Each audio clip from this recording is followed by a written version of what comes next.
مامۆستا ئایا مناڵی کچ لە ماڵەوە کە لە ماڵەوە بێ لەگەڵتان یعنی ماسا لە تەمەن چی تەمەنێکە جائیزە یعنی هەتاوەکو چی تەمەنێک جائیزە کە پانتۆڵ لە پێ بکات لەبەری ماسا من خۆم کچێکم هەیە ئایا تا چی تەمەنێک جائیزە کە پانتۆڵ یعنی پێوە ئاساییە بۆ دەرەوەڵی وەنیە باڵە بەڵە ماساکەن بەڵە بە دەرەوە طبعا مناڵ سەیری گەورە ئەکات سەیری نەسیحەتەکانی دایک و باوکێکات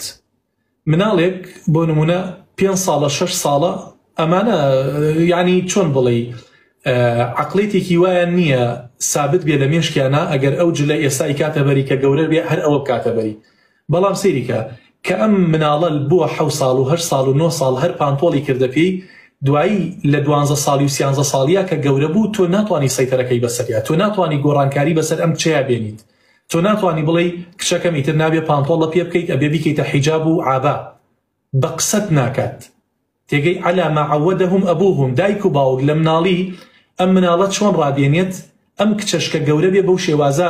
ڕادێت لە مناڵی چی جلوبەرگێکی لا خۆشەویستکەیت کە گەورە بوو ئەو جلوبەرگە هەڵابژێرێت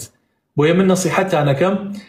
یعنی 5 ساڵ تا 6 ساڵ 5 تا 6 لە سەروی ئەوەوە ڕێگەیان مەدەن بە هیچ شێوازیە بە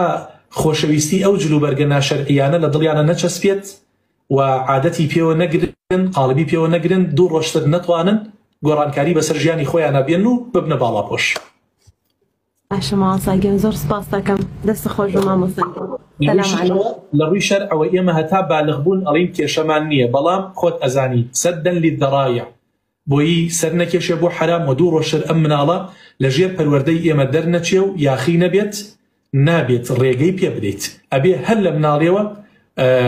جلوبەرگی شەرعی لا خۆشەویستیت.